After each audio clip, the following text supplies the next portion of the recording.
Hey, what's going on YouTube? It's Rox here, and today we're going to be taking a look at TFT's new patch 10.20 that should be being released later on this week on Wednesday, September 30th, and my thoughts and opinions on it. So the first thing we're going to be taking a look at is item changes. There are 3 items that are being tweaked a little bit this patch, that being Luden's Echo, Static Shiv, and Sunfire Cape. Luden's Echo's damage is being increased from 180 to 200, that being there are 3 bullet balls that be sprouted after every time your character ults that it's on. And overall, this is a nice change for early game. This is, since Luden's Echo is an early game item, just as Static Shiv is, I would say. But I would feel better about slamming this on, let's say, if I get a Kindred early or any other character that has a very low base mana pool, because this will more likely net you wins early, which will give you a better chance of getting top 4, which in TFT is what you should be looking for to climb. Same things apply with Static Shiv. Both its damage being increased from 80 to 85 is actually quite nice. I wouldn't say it's game changing, it's not going to break the meta or anything, but it is nice. Hopefully people will be using this more. I could see this being a pretty good item on like a 4-star Aphelios, just because your turrets count as auto attacks. So every Aphelios games I have or I've seen, I get like 4 or 5 turrets out, and you gotta think every time those turrets attack, it's going to be proccing on multiple sources. And then Sunfire's Cape damage cadence is being changed from 1 second to 2 seconds. It's a nerf, not that much. I still think I would probably slam this item every game because I think it's one of the best items in the game and overall. But the next thing we're looking at is traits. So, Cultist 3 Galileo attack damage is being reduced from 150 to 125, along with its health from 1800 to 1600. This is actually a really nice change because I think everyone's felt like Cultist 3 has just been so insane early game. If you get Cultist 3, you're basically win streaking until Crux probably, and it's kind of a little overpowered. So this is actually a really nice change. We can start seeing different early builds, hopefully. And then the next trait we're going to be taking a look at is the Dust 6. At 6 Dust, its spell power is being reduced from 50 to 40, which sucks for people going 6 Dusk, but it's like 6 Dust was actually pretty strong. As well as with this, something that should be noted is that also for the Dust characters that it's being reduced from 75 bonus AP percent to only 70. Which again, not the biggest deal. I think 6 Dust is still gonna have its place. It's not a instant it's not an instant slam. Even then now it's not, because of the fact when looking at how easy 6 Dust was able to get with Chosen Dusk as well as just 1 Dusk spat. It was too often that people were hitting 6 Dusk. While the next trait is Keepers. The shield at the 6 Keeper is being increased from 325 to 400. Which is nice, but I still don't think 6 Keeper is going to be seen as often. I think it's going to be seen probably more because of the fact that whatever characters you have around them, they're going to have a very high base shield at the start of combat, and it would more likely be able to truck through enemies if you have that shield on the right carry and those carries have the right items. And then the next change is Mage spell power, which is being increased from 70, which is being increased from the Mage 3, 70 split to 80% split, which is quite nice. I still think Mage is a little undertuned, but I think this change will probably see more play of Mage, even though I still see Mage here and there, but it's only Vygar or Ari. So hopefully we can start seeing more Mage, and Mage just feels better. And another change is Spirit. The Spirit attack speed at 4 Spirit is being reduced from 90 to 80, which makes sense because quite literally at the end of 10.19, you could basically put 4 Spirit in anything you wanted. It was hilarious. I was running 4 Spirit Aphelios, I was running 4 Spirit Ash. Literally, I would just put in anything I wanted just because it just felt so good. So this is a change that, kind of sucks because Spirit was fun, but it makes sense. It was overplayed. And then the final trait change is Fortune. Thank God, because Fortune just feels terrible like to play. I don't, it's very rare to see anyone actually want to go Fortune right now. Anytime I tried going Fortune, it's like I lose a bunch and then I win and then I finish like 6th. which, you know, even with 6 fortune, it's like, oh, it just sucks. But it's really nice when looking at the gold value across the board. All the gold values from even winning to lose streaking is going up, like, substantially. As well as spatulas being able to drop on fortune 3 from just 5 or more, as well as spatulas being dropped on fortune 6, as well as, we don't know too much with this new change about fortune 6 is called the jackpot, but hopefully we will be seeing some looks at what that is here pretty quick. And the next thing we're going to be looking at is 1-cost champions. First up is Diana. Her orbs are being increased at the 1 and 2 star levels from 3 to 4 and from 4 to 5. It's not the biggest change in the world, but I think it's just going to make going Diana just feel better. As well as with the fact that most of the Moonlight characters, until you get to the 3-star or 4-star, they just feel bad. Like, they don't feel that good to play. Like, they don't do much, and it's like you're more likely blue streaking at that point. With next up, speaking of Moonlight, it's Lissandra. Her dagger and secondary damage are all being increased at all levels, which is quite nice. I mean at the. And the next one we're going to look at is Lissandra. Her dagger damage and secondary damage are being increased from the 1 and 2 cost level from 300 to 350 and 400 to 450, as well as her secondary, which is quite nice. I think that is a very nice change they're doing, since I feel bad using Lissandra whenever I have Lissandra. She just doesn't do much and she just dies. So it kind of just feels like she's a trait. She's just there for Moonlight. And the next thing we're going to look at is Nami. Her spell is being buffed across the board at all stars, which is quite nice. You know, from 2 to 2.5, 2.5 to 3, and from 3 to 4. Like a 4-second stun at 3-star is so nice. You throw Mage Nami, oh man, 2 people gain stun for 4 seconds. You could win the game off of that. You could win the round off that. It's insane. I actually really enjoy this. And last up is Vayne. Honestly, Vayne's just getting an attack speed buff, which I still don't think Vayne's going to be used more. I think she's still just going to be a trait. She's going to be there for the traits, for Dusk or for Sharpshooter, which is okay, because at least these 3 champions should be using more play, hopefully. Next up is 2-cost champions. First things we're going to look at is Annie. Annie's getting buffed from the 1 and 2 star.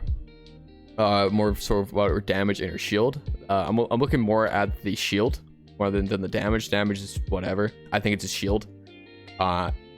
Annie's supposed to be the mage tank, and before, when she was 1 and 2 cost, she wasn't the tank.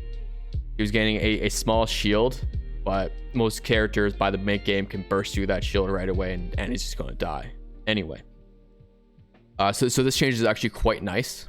Seeing that now, I would feel better about going 9 mage or 6 mage and having Annie as a frontline. Like, so that feels great. Next up is Jax.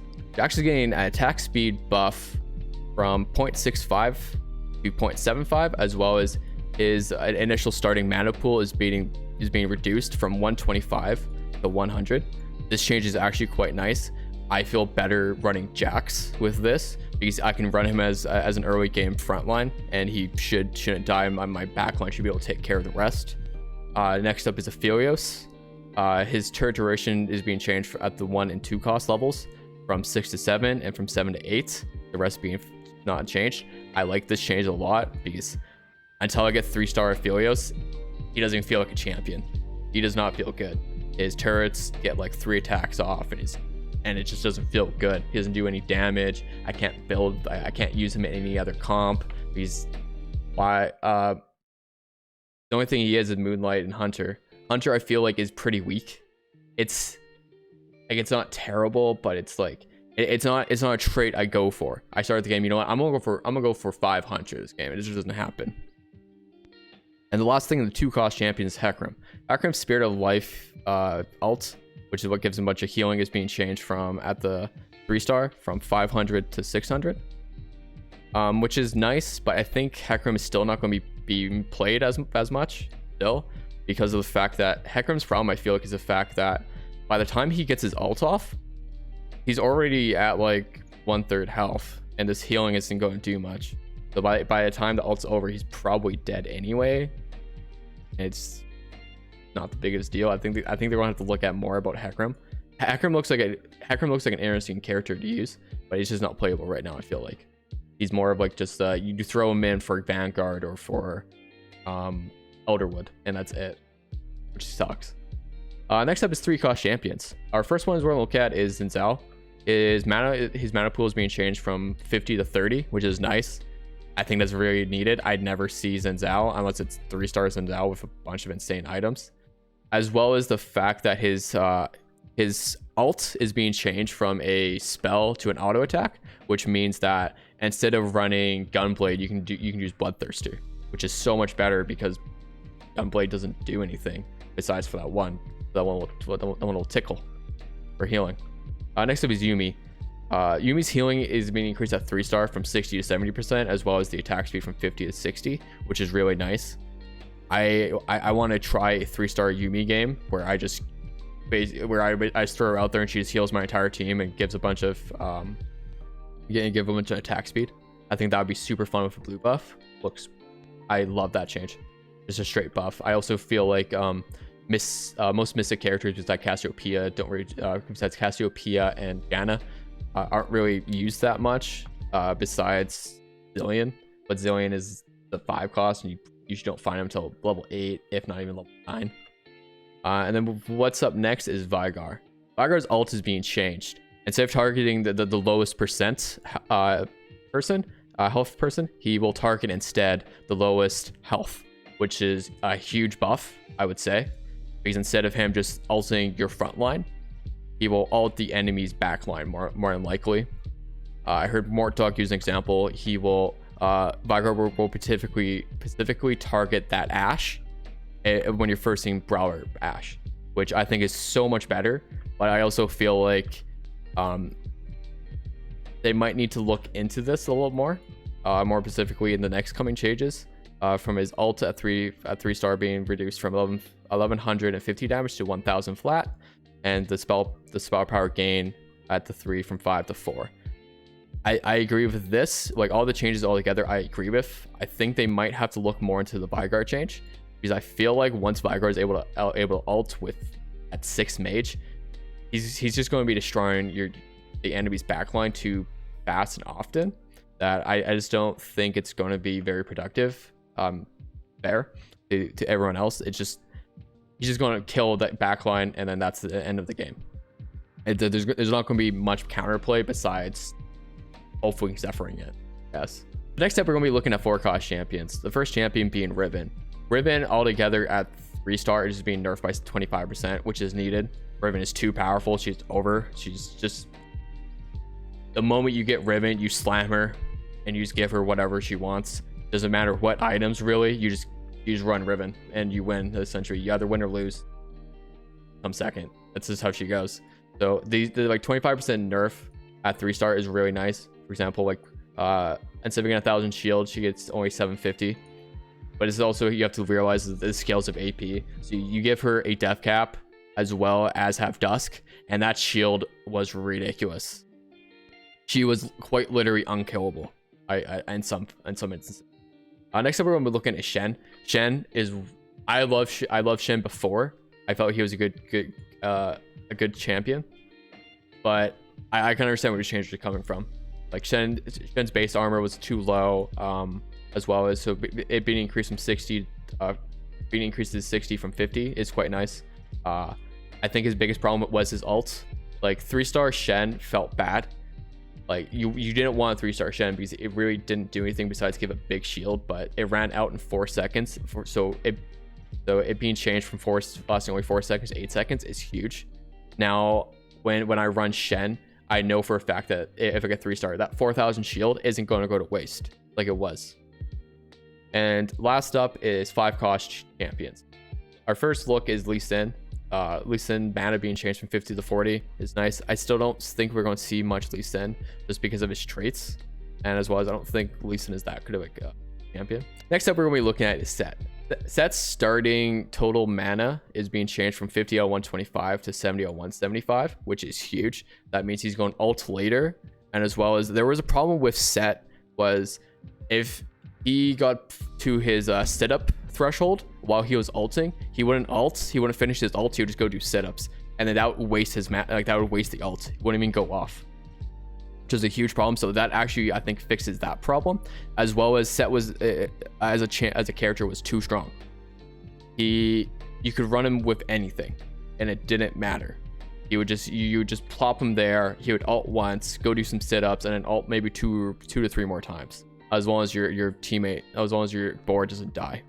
Next up is Yon. Total mana is just being reduced from 100 to 80. This is nice. That means Yon is going to be able to ult more, which is nice. I still don't think Yon's going to be used as much, except for when you're doing exiles or yeah, not exiles really. Just for exiles. And last up is Zillion. Zillion will no longer cast his ult on himself, but he will cast on other Zillions. So you have two Zillions. The Zillions can't ult each other. But this is a good nerf because of the fact of I've played games where essentially my board just sits there and kills the enemy team while they just kill my Zillion. While they kill my Zillion, he revives, and then he just keeps reviving my front line over and over again because I'm at 2-star. So this is a nice change. It means that anyone running Zillion, he won't be a zombie anymore. He is going to die and be dead, which is good. Great. I love it. Overall, I really like these changes. These changes are really good. I think they're productive to the game. They key pointers I'm looking at is Cultist.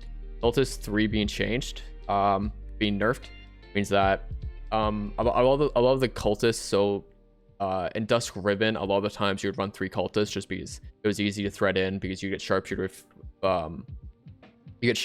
Sharpshooter because of Jhin and Vayne, and then you'd have Mana Guard because of Thresh and Aatrox, and then you just put in Zillion because of Cassiopeia. It was just those 3 characters were so all those characters have such good synergy with each other that it was easiest to throw in 3 cultists and not feel bad about it. But this being nerfed, I think we'll probably start seeing it less. I think it's still going to be pretty strong early, not as strong, which is good. Again, like I said, getting 3 cultists early just means you're win streaking like nothing. I like these fortune changes. Hopefully we can start seeing more fortunes games going, because of the fact that we're getting more gold value from our orbs, meaning I'm fine with running fortune early, but I still don't think fortune's good late game. It's definitely a transitionary game. You don't run it the whole game. You just either lost streak or you win streak until you get to like level 7, 8, and you just transition it as you do. Because of the fact that I think Sejuani is actually an not over, but underrated character. I think we can start seeing Sejuani a lot more instead of like Aatrox or whatnot, because a full team, a whole team wide basically stun is huge. And once you get to the 3-star, once you get 3-star Sejuani, I think you basically win the game because the enemy team will not be playing. A change I forgot to mention.